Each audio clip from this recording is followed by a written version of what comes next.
Frutta e verdura fanno senza dubbio parte di un'alimentazione sana. Poi, quando mangi soprattutto o prevalentemente crudo, ancora di più assumono una funzione molto importante perché compongono quasi tutto quello che tu mangi. In un modo o nell'altro c'è sempre frutta o verdura all'interno dei pasti o dei cibi crudi.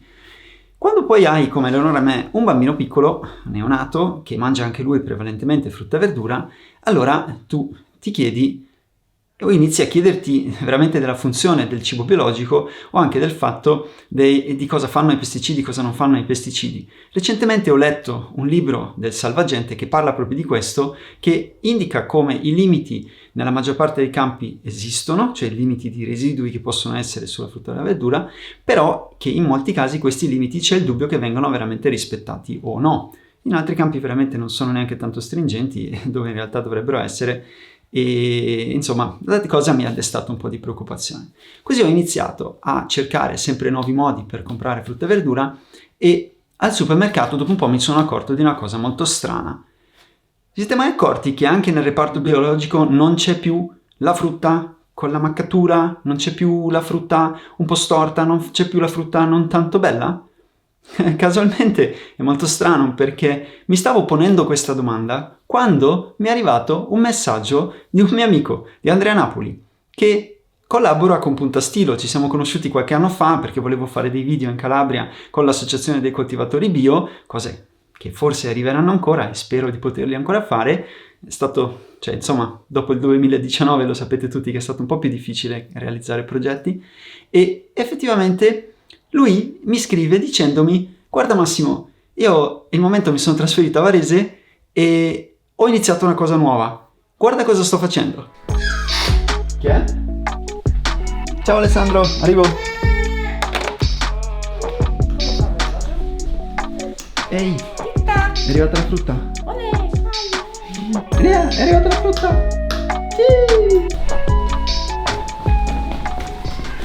Ecco, infatti. Ciao Alessandro. Ciao. Su eCircular si possono comprare casse di frutta e verdura bio che sono non belle, perché questa frutta e questa verdura viene scartata dal grossista o viene scartata dal produttore perché non conforme a quelle che sono le richieste del supermercato. Qui non stiamo parlando di roba marcia, qui stiamo parlando di roba perfettamente buona da mangiare che però non può essere immessa nel mercato perché non corrisponde allo standard della cassa, della richiesta del cliente o di quelli che sono gli standard di bellezza dell'esposizione del supermercato. Non è una cosa pazzesca? Non è incredibile? Tra l'altro questo video non è sponsorizzato, la storia mi è piaciuta tantissimo e ho voluto raccontarvela. Per questo ho chiamato Andrea in una videochiamata e abbiamo fatto due chiacchiere. Ma intanto questo discorso del biologico è qualcosa che ovviamente mi è a cuore anche a me, sia perché il discorso ecologista è qualcosa che mi perseguita da quando sono piccolo, sia perché anch'io ho due bimbe piccole e, come dire, quando sei papà per la prima volta, tu lo sai bene, vorresti la perfezione, vuoi il meglio, no? In realtà per me il biologico non dovrebbe essere una scelta, dovrebbe essere l'unica scelta, non ci dovrebbe essere alternativa. So che siamo lontani da questo concetto, ma vorrei veramente che tutti si convincessero del fatto che se vogliamo sopravvivere dovrebbe essere l'unica e sola scelta possibile.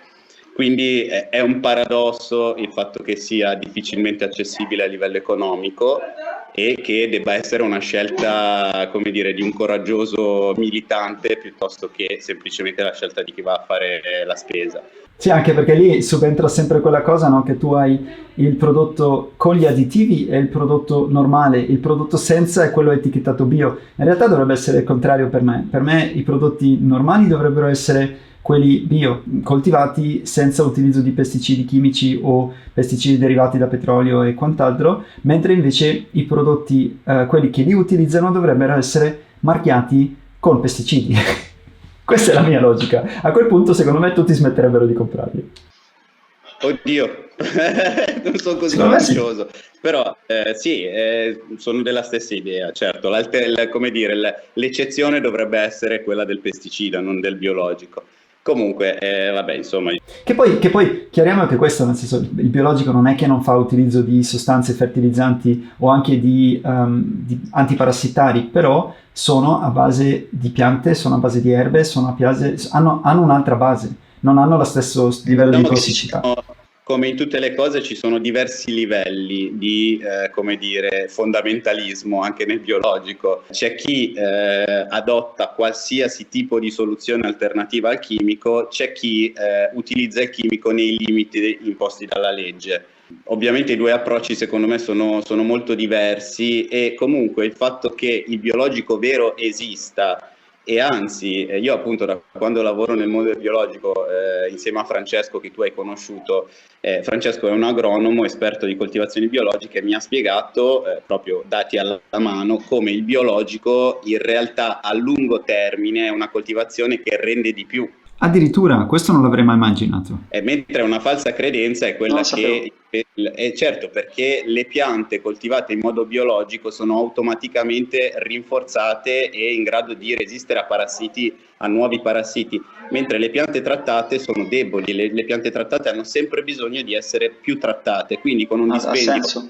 con un dispendio economico, oltre al fatto dell'utilizzo di sostanze chimiche, il dispendio economico a lungo termine non è vero che sia come dire, conveniente il convenzionale. Ma una curiosità, come mai hai scelto di iscrivermi? Perché, insomma, è una bella coincidenza che stavo proprio pensando agli stessi temi che stai trattando tu.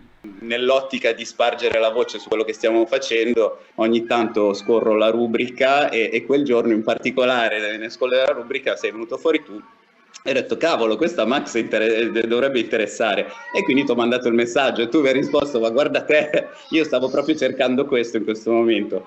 E questa è una cosa bella, nel senso che appunto constatare che spesso le energie poi convergono quando le intenzioni sono positive è bello. Ed è qualcosa che ci sta dando molto entusiasmo, appunto, vedere che sta prendendo sempre più piede semplicemente col passaparola delle persone. Noi non abbiamo un approccio prettamente commerciale, non vogliamo essere dei commercianti, certo, ovviamente ne vorremmo fare un'attività che ci dà del sostentamento, ma senza essere troppo pretenziosi, quello che vorremmo noi è una piccola rivoluzione culturale, appunto quello che tu dici tu, ecco, quello che stavi dicendo prima, andare al supermercato, vedere il biologico e constatare che è perfetto, è una contraddizione. Io sono arrivato ad occuparmi di questa problematica perché appunto lavorando nel campo del biologico per l'associazione di produttori calabresi che conosci, ero dalla parte dei produttori, e la frustrazione del produttore di come dire, gettare il sangue per una coltivazione biologica, perché effettivamente ci vogliono accorgimenti che spesso sono più difficili del semplice andare al consorzio, prendere il diserbante sono degli accorgimenti che, diciamo, soprattutto nell'ambito dell'associazione per la quale lavoro, sono produttori che ci credono davvero nella coltivazione biologica, quindi sono veramente accorgimenti che fanno col cuore. Ecco, per un produttore del genere vedersi rifiutato un prodotto per fattori estetici è qualcosa di estremamente frustrante. Cioè tu, grande distribuzione, perché poi è vero, adesso lo vediamo in tutti i grandi supermercati il biologico, tu grande distribuzione mi imponi un biologico, quindi io devo stare all'interno di certi paletti, ma poi vuoi la perfezione. Sì, è un ossimoro, è una cosa che non ha molto senso, è un controsenso. Diciamo che tutto il processo di raccolta, incassettamento, calibrazione e scarto di tutto ciò che non fa parte del perfetto crea un impatto ecologico che poi, come dire, chi sceglie il bio vorrebbe anche che il bio fosse un discorso legato alla natura. Se poi invece il biologico ha un impatto ecologico così grande. E beh certo, questo anche perché nelle coltivazioni biologiche viene comunque utilizzato il diesel per coltivare i campi e quindi c'è un impatto ecologico, c'è un impatto di CO2. Se poi noi scartiamo metà della produzione per motivi meramente estetici, perde un po' di significato. Guarda, un paradosso a questo proposito è che spesso i produttori bio sono costretti a vendere il loro prodotto come convenzionale, perché come biologico non riescono a venderlo, quindi è un paradosso. La grande distribuzione non paga tanto il biologico, lo vende a tanto, che è un'altra questione, ma non lo paga tanto. E quindi ancora di più è frustrante per un produttore, perché nel momento in cui c'è uno scarto, ovviamente il produttore non si vede riconosciuto un bello zero su quel prodotto che lui ha raccolto, incassettato, inviato a sue spese, e non gli viene riconosciuto nulla. Quindi io, quando sono mio malgrado dovuto tornare ad abitare al nord, tutti quegli attori commerciali che prima conoscevo solo telefonicamente, ho iniziato ad andarli a conoscere di persona, e in particolare con un grossista che appunto è un pioniere del biologico dai tempi, dagli anni 70, uno che ci ha creduto da subito anche quando non era di moda.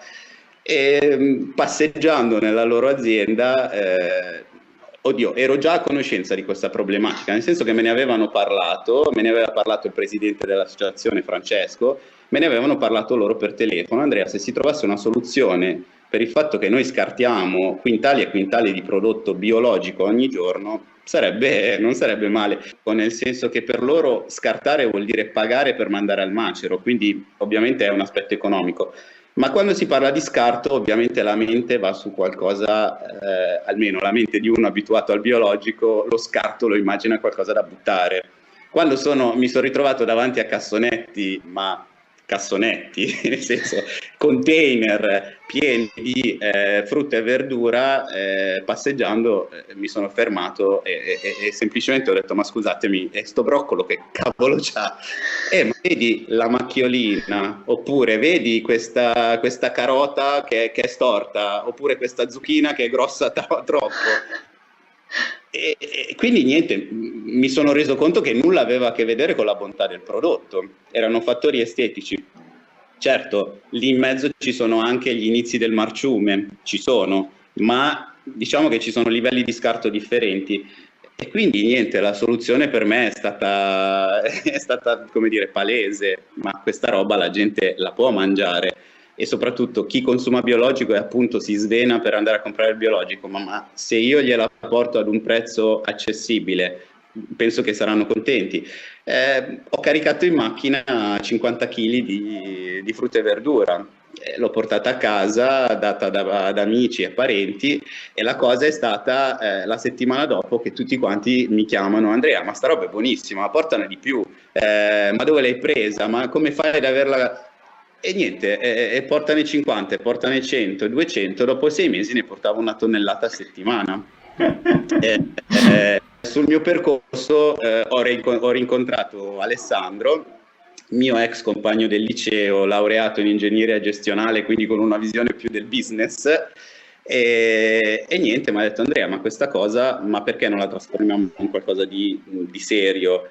Ci ha visto un potenziale ovviamente commerciale, ma anche lui comunque ha sicuramente a cuore l'aspetto ecologico. Superando la mia diffidenza iniziale, effettivamente Alessandro in 3 mesi è riuscito a sbloccare dei fondi destinati alle start-up innovative, ha soldato dei bravi costruttori di siti, insomma ha fatto tutto, ha costituito la società, ha fatto fare il sito. A gennaio noi eravamo pronti per chiamarci eCircular e per iniziare a dire alla gente: guardate che stiamo facendo questo. E la cosa bella del nostro lavoro, cioè di questa attività, è che mette d'accordo tutti, mette d'accordo il produttore, perché il produttore si vede riconosciuto almeno qualcosa su un prodotto che normalmente gli starebbe sul groppone. È bellissimo quello che dici. Il grossista,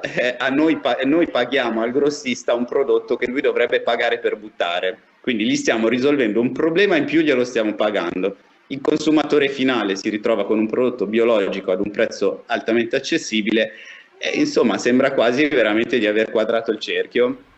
È un 4 win, tutti vincono. Esatto.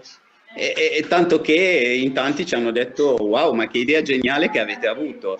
Ecco, questo mi perplime molto. Non mi sembra geniale, è normale, naturale, cioè queste cose non dovrebbero essere buttate. Questi prodotti sono prodotti buonissimi, e comunque il fatto che il passaparola stia funzionando vuol dire che che comunque la gente lo capisce, lo percepisce, il gusto anche di vedere clienti che dicono ho riscoperto il sapore della carota, ho riscoperto il sapore del broccolo che non sentivo da tempo, ecco, sono soddisfazioni.